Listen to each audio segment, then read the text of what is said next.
If you can speak, you can influence. You can influence. You can change lives. Now I would like to call our special guest, Dr. K.V. Soundararaja, Principal, Ambai Arts College, Ambasamutram, Member Syndic of Manonmaniam Sundanar University for a few words.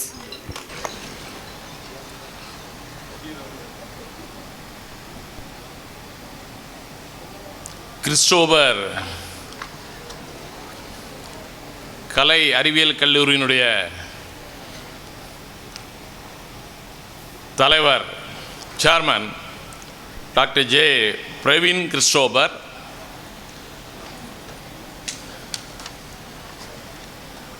Christopher கலை மற்றும் அறிவியல் கல்லூரியினுடைய செயலர் madam பேர் angel Praveen,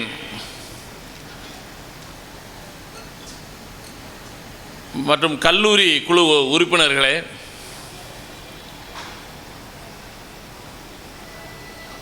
கல்லூரியினுடைய ஆண்டறிக்கை வாசித்து ஒரு நீண்டதொரு ஆண்டறிக்கை வாசித்து அமர்ந்திருக்கின்ற கல்லூரியினுடைய முதல்வர் டாக்டர் ஜே ஜெபமலர் வின்சஸ் மணிமாலா, மதிப்புமிக்க பேராசிரியர் பெருமக்களே, ஆசிரியர் அல்லா பணியாளர்களே, என் அன்புக்குரிய மாணவிகளே, உங்கள் அனைவருக்கும் எனது பணிவான மாலை வணக்கத்தையும் வாழ்த்துக்களையும் தெரிவித்துக் கொள்வதில் பெருமகிழ்ச்சி அடைகின்றேன். முதலாவதாக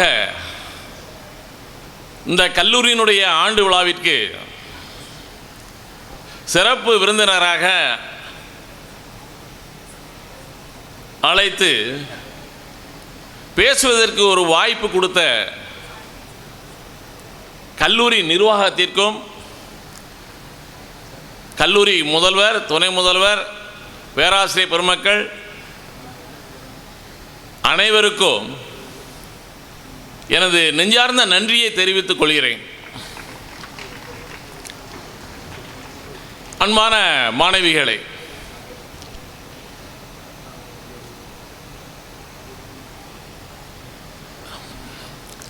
you have the challenges and opportunities equally nowadays. இப்போ இருக்கக்கூடிய அந்த காலகட்டத்தில் கல்லூரி மாணவர்களுக்கு படிக்கக்கூடிய கல்லூரி மாணவர்களாக இருந்தாலும் சரி, மாணவர்களாக இருந்தாலும் சரி, அவங்க படிச்சுட்டு இருக்கிற டைமில் படித்து முடித்ததுக்கப்புறம் அவங்களுக்கு உண்டான சேலஞ்சஸ் சொசைட்டியில் அதிகமாகவே இருக்குது. அதே போல் ஜாப் ஆப்பர்ச்சுனிட்டிஸும் அதிகமாகவே இருக்குது. சேலஞ்சஸ் அப்படிங்கிற என்ன சொல்கிறேன் அப்படின்னா, I don't want to discourage you, it is a fact I am telling. Unemployment problem. It is not confined to India. It is throughout the world. உலகத்தில் உள்ள both developed as well as developing as well as underdeveloped nations it is going on. எல்லா நாடுகள்லையும் unemployment problem அப்படிங்கிறது இருக்குது. அது India மாதிரிப்பட்ட நாட்டில் அதிகமாகவே இருக்குது. ஏன்னா it is due to the quantum of population.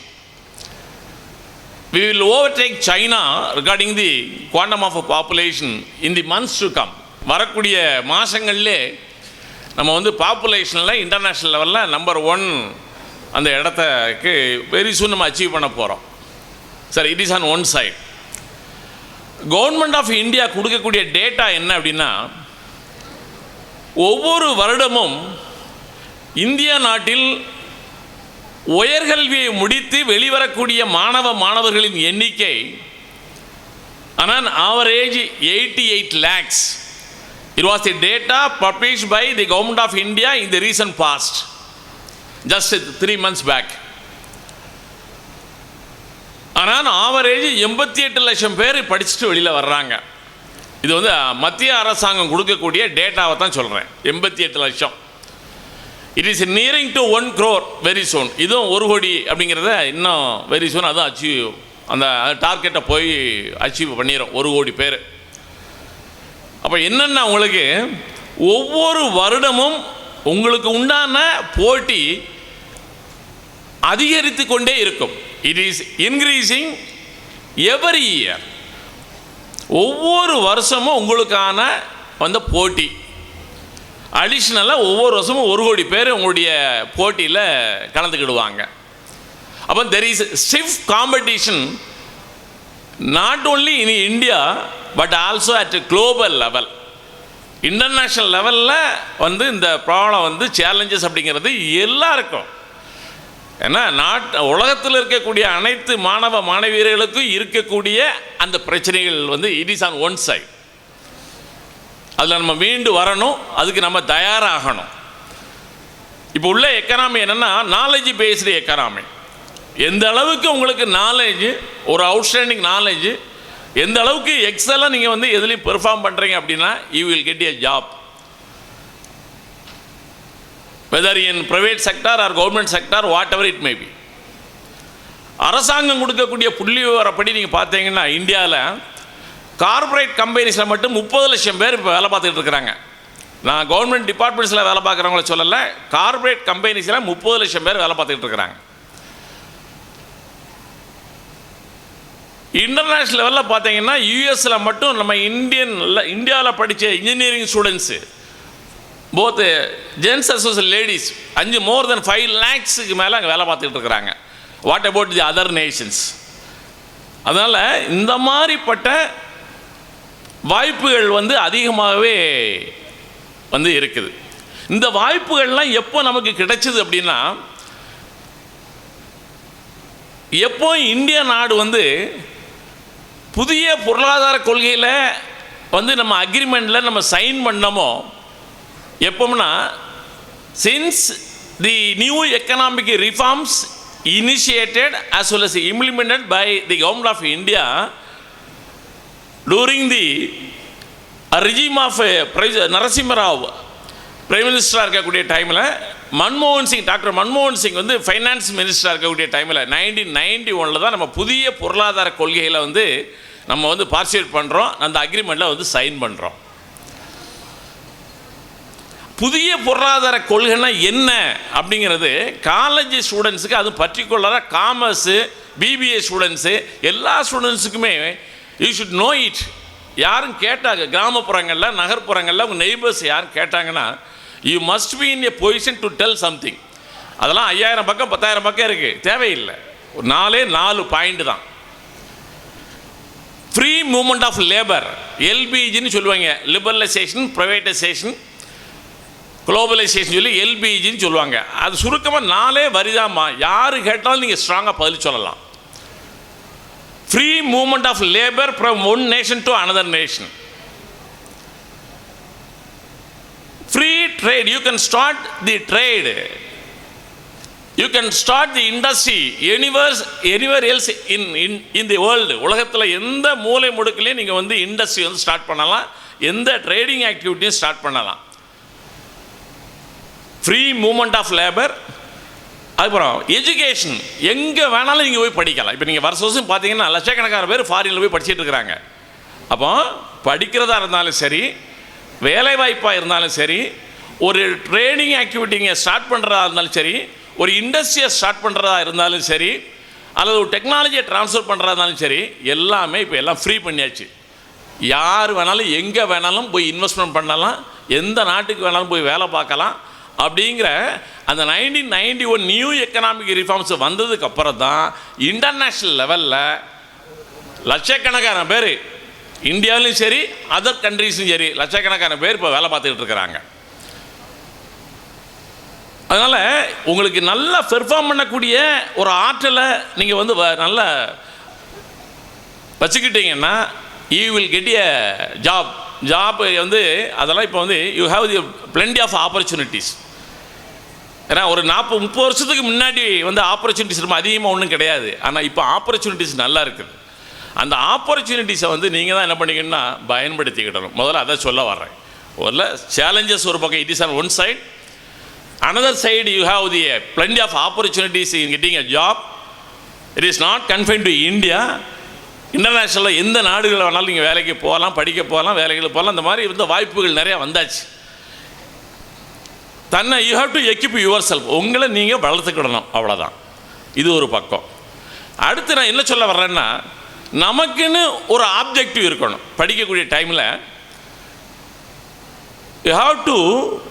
you have the objective. while you are studying UG படிக்கக்கூடிய டைமில் நீங்கள் வந்து இதான் it is right age. Now நீங்கள் வந்து உங்களுக்குன்னு ஒரு ஆப்ஜெக்டிவ் இருக்கணும். எதுக்கு சொல்ல வர்றேன்னா, ஆப்ரஹாம் லிங்கன் வந்து யுஎஸ் நாட்டினுடைய பிரசிடெண்ட்டாக இருக்கக்கூடிய டைமில் ஒவ்வொரு வாரமும் வீக் எண்டு, அந்த வார விடுமுறை நாட்களில் அந்த நாட்டில் டூர் போகக்கூடிய ஸ்கூல் ஸ்டூடெண்ட்ஸ் பிரசிடெண்ட்ட போய் இன்ட்ராக்ஷன் பண்ணக்கு உண்டான வாய்ப்புகள் அங்கே உண்டு, யூஎஸில் உண்டு. அப்போ ஒரு டைம் வந்து 8th ஸ்டாண்டர்ட் படிச்சுக்கிட்டு இருந்த ஒரு ஸ்டூடெண்ட்ஸ், ஒரு ஸ்கூலில் படிச்சுட்ட ஸ்டூடெண்ட்ஸ் வந்து டூர் போகிறாங்க. தே மெட் தேர் பிரசிடெண்ட் ஆஃப் யூஎஸ். அந்த பிரசிடெண்ட் ஆப்ரஹாம் லிங்கன் வந்து சந்தித்து அவங்க மாளிகையில் சந்தித்து பேசக்கூடிய ஒரு வாய்ப்பு கிடைக்கிது, இன்டராக்ஷன் பண்ணுறாங்க. அப்போ ஒரு ஸ்டூடெண்ட்டை ஆப்ரஹாம் லிங்கன் கேட்குறாரு, வாட் இஸ் யுவர் எய்ம்? அதுக்கு அந்த 8th ஸ்டாண்டர்ட் படிச்சிருக்கக்கூடிய ஸ்டூடெண்ட்டு அப்போவுமே அவன் பதில் சொல்கிறான், my aim is to become the president of US like you. உங்களை மாதிரி இந்த நாட்டில் நானும் ஃப்யூச்சரில் பிரசிடெண்ட் ஆகணும் அப்படிங்கிறதான் என்னுடைய நோக்கம். சொன்னது யார்? 8th ஸ்டாண்டர்டு படிச்சுக்கிட்டு இருந்த பையனுக்கு, ஸ்கூல் ஸ்டூடெண்ட்டுக்கு ஒரு ஆப்ஜெக்ட் இருக்குது, ஒரு எய்ம் இருக்குது. அப்படின்னா ஏன் ஒய் காண்ட் பி, நமக்கு ஏன் அது இருக்கக்கூடாது? சரி, அந்த அப்படி சொன்ன ஒரு கேண்டிடேட்டு தான் ஃப்யூச்சரில் அந்த நாட்டினுடைய பிரசிடெண்ட்டாக 2 times 8 years வந்து அந்த நாட்டினுடைய பிரசிடெண்ட்டாக இருந்தார். இங்கே இந்தியாவில் வந்து நாடாளுமன்ற தேர்தல் இப்போ நடக்கக்கூடிய டைமு 5 years. ஆனால் யூஎஸில் வந்து ஒரு டைம் எடுக்கிறது 4 years. அப்போ he acted as a president of US for 2 continuous terms. 8 years வந்து பிரசிடெண்ட்டாக இருந்தார். அது யாருன்னா, அந்த 8th ஸ்டாண்டர்ட் பையன் அப்போ உள்ள பிரசிடெண்ட்டை சொன்னால என்னுடைய எய்ம் நோக்கம் வந்து இந்த நாட்டினுடைய பிரசிடெண்ட்டாக வரணும்னு. அப்படி சொன்னவர் யாருன்னா பில் கிளின்டன். அந்த நாட்டினுடைய பிரசிடெண்ட்டாக வந்தார். 8th ஸ்டாண்டர்டில் அவனுக்கு எய்ம் இருந்திருக்கு. அப்போ 8th ஸ்டாண்டர்ட் படிக்கக்கூடிய ஒரு ஸ்டூடெண்ட்டுக்கு எய்ம் இருக்கக்கூடிய டைமில் நமக்கு ஏன் எய்ம் இருக்கக்கூடாது? அதனால் நீங்கள் காலேஜ் படிச்சுக்கிட்டு இருக்கக்கூடிய, கல்லூரியில் படிச்சுக்கிட்டு இருக்கக்கூடிய டைம்லே நமக்கு ஒரு நோக்கம் இருக்கணும். இன்னொன்று என்னென்னா, ஸ்டூடெண்ட்ஸ் மத்தியில் நமக்கு கம்ப்யூட்டர் சயின்ஸு கோர்ஸ் இருக்கும், நமக்கு கிடச்சிருக்காது, அல்லது நமக்கு படிக்கக்கூடிய வாய்ப்பு வந்து ஃபீஸ் கட்ட முடியாமல் இருந்திருக்கலாம், எனக்கு அந்த கோர்ஸ் கிடைக்கல அப்படின்னு. பிஎஸ்சி மேத்ஸ் கிடைக்கல, பிஎஸ்சி ஃபிசிக்ஸ் கிடைக்கல, அந்த கோர்ஸ் கிடைச்சா நான் படிச்சிருப்பேன். இது அதாவது நான் சொல்கிறது என்னென்னா, எந்த கோர்ஸாக இருந்தாலும் சரி, எந்த கோர்ஸாக இருந்தாலும் சரி, யூ கேன் சைன். டெப்த்தை எடுத்த கோர்ஸை நீங்கள் வந்து கொஞ்சம் டெப்த்தாக படித்தீங்க அப்படின்னா நீங்கள் என்ன வேணாலும் சாதிக்கலாமா? அதுக்கு ஒரு உதாரணம் சொல்கிறேன்.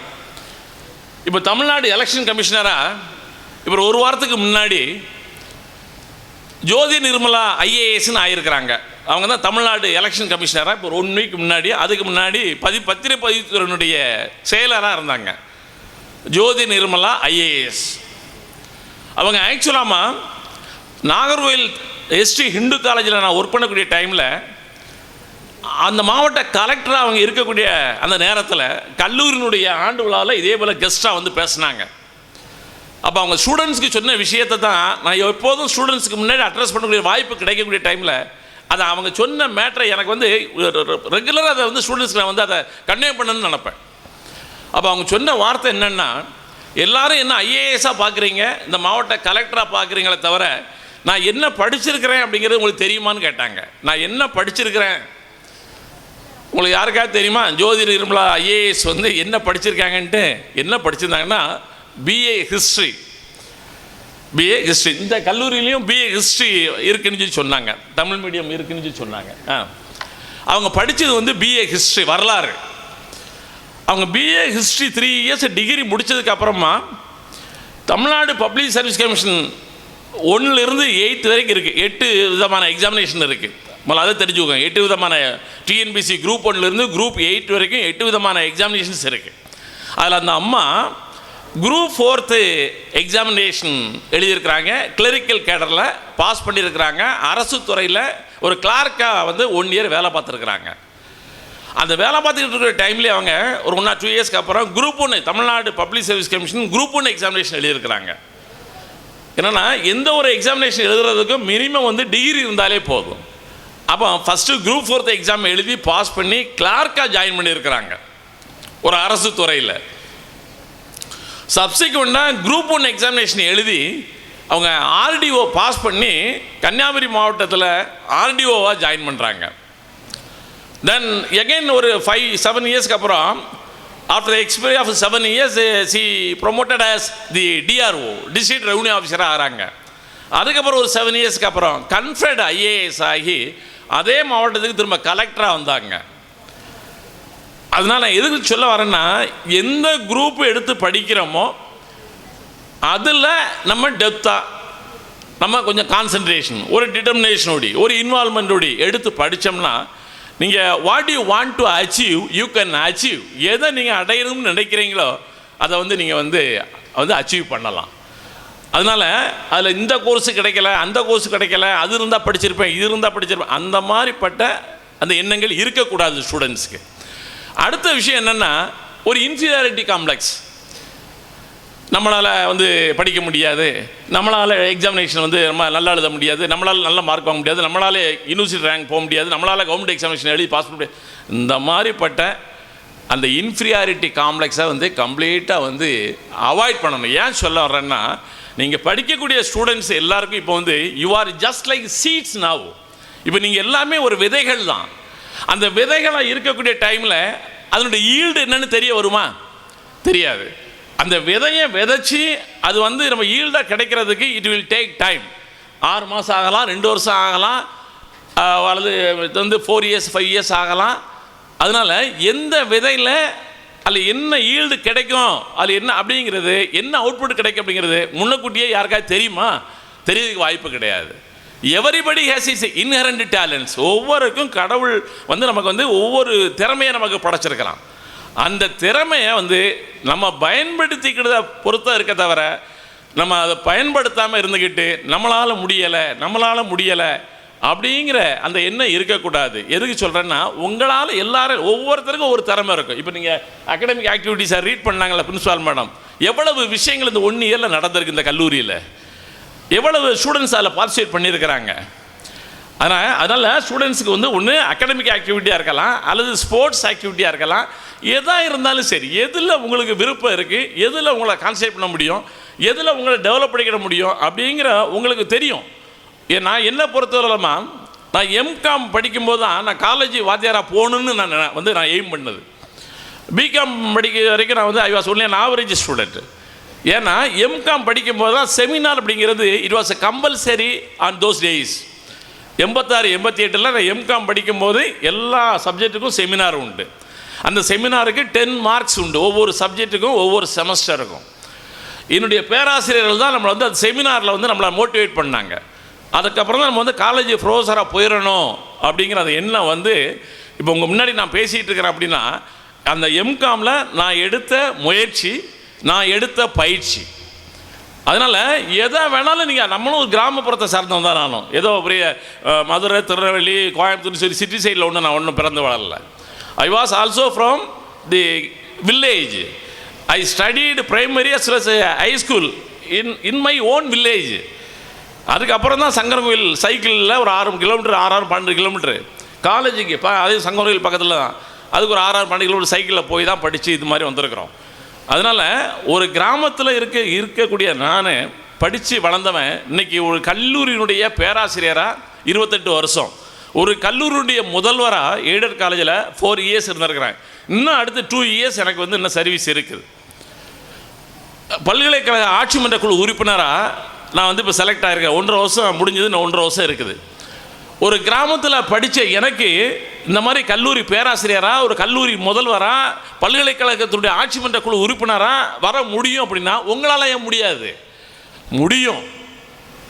அதனால் அந்த முடியும் அப்படிங்கிற விஷயத்தை வச்சுக்கணும் தவிர, பாசிட்டிவாக வச்சுக்கணும் தவிர நெகட்டிவாக நீங்கள் வந்து திங்க் பண்ணவே கூடாது. ஒன்று கடைசியில் நான் இன்னும் என்ன சொல்கிறேன்னா, நம்பிக்கை, செல்ஃப் கான்ஃபிடென்ஸ். உங்களுக்கு தெரியும், எல்லாரும் கேள்விப்பட்டிருப்பீங்க, செல்ஃப் கான்ஃபிடென்ஸ் இது the prime need for every great undertaking. எந்த ஒரு பெரிய லட்சியத்தை அடையிறதா இருந்தாலும் நமக்கு ஒரு நம்பிக்கை இருக்கணும். அந்த நம்பிக்கை இல்லாத பட்சத்தில் நம்ம வந்து எதுவுமே நம்ம அச்சீவ் பண்ண முடியாது. இப்போ அப்துல் கலாமை பாருங்கள், அவருடைய வரலாற்றை நீங்கள் படித்து பார்த்துருக்கீங்களா? ஆக்சுவலாக அவர் ஸ்கூல் படிக்கக்கூடிய டைமில் அவருடைய பெட்டி எக்ஸ்பென்சஸ், பாக்கெட் எக்ஸ்பென்சஸ் கூட அவருக்கு வந்து செலவழிக்க அவங்க பேரண்ட்ஸால் முடியாது. வீட்டில் எண்ணிக்கைகள் கொஞ்சம் அதிகம். அந்த ராமேஸ்வரம் பக்கத்து கிராமங்களில் போய் சைக்கிளில் பேப்பர் போட்டார். இந்த வரலாறுலாம் உங்களுக்கு பெரும்பாலும் தெரிஞ்சிருக்கும். அது அதான் சொல்ல, இன்றைக்கி அப்துல் கலாம் வந்து நம்ம விரும்பிய ஜனாதிபதி. அது மாணவிகள் பற்றியில் ரொம்ப அவர் ஹி வாஸ் வெரி ஃபேமஸ். அவர் ஸ்கூல் ஸ்டடீஸ் படிக்கக்கூடிய டைமில் அவ்வளவு வறுமையில் இருந்த குடும்பத்தில் அவர் இருந்ததில் பக்கத்து கிராமங்களில் சைக்கிளில் போய் பேப்பர்களை போட்டு வந்து அதுக்கப்புறம் வந்து ஸ்கூலுக்கு படிக்க போய் அப்புறம் காலேஜ் படித்து ஒரு பெரிய சயின்டிஸ்டாக வந்து அந்த நாட்டினுடைய ஜனாதிபதியாக வந்திருக்கிறார். அப்படின்னா அவங்களுக்குள்ளே இருக்கக்கூடிய ஒரு கான்ஃபிடென்ஸ், ஒரு நம்பிக்கை நமக்கு வேணும். There is no substitute for hard work. Hard work never fails. Hard work will be properly rewarded. அதனால் கடின உழைப்புக்கு ஈடு என எதுவும் கிடையாது. முயற்சியே பண்ணாமல் நம்ம வந்து அதை அச்சீவ் பண்ணிடலாம், இதை அச்சீவ் பண்ணிடலாம் அப்படின்னு மனக்கோட்டை கட்டுறதில் அது that is the criminal waste. அதனால் அன்புக்குரிய மாணவிகளே, நான் சொன்ன இந்த விஷயங்களை நீங்கள் கொஞ்சம் நீங்கள் வந்து டைம் கிடைக்கும் போது ஒரு செல்ஃப் அனாலிசிஸ் பண்ணி பாருங்கள். ஒரு நல்ல ஒரு உங்களுக்கு ஒரு ஆற்றல் கிடைக்கிறதுக்கு வந்து வாய்ப்பு இருக்குது. நான் சொன்ன விஷயங்களை வந்து நீங்கள் கடைப்பிடித்து வாழ்க்கையில் நல்ல ஒரு நிலைக்கு வரணும்னு சொல்லி வாழ்த்துக்களை சொல்லி நிறைவு செய்கிறேன். வணக்கம். Thank you so much, sir. We learned more about our challenges in the current society, and we surely overcome this and be a successful person like you. An achievement is a bondage, enabling one to a higher achievement. Albert Camus. Now it's time to recognize our dear students for their achievement. I request the dignitaries and distribute the prizes.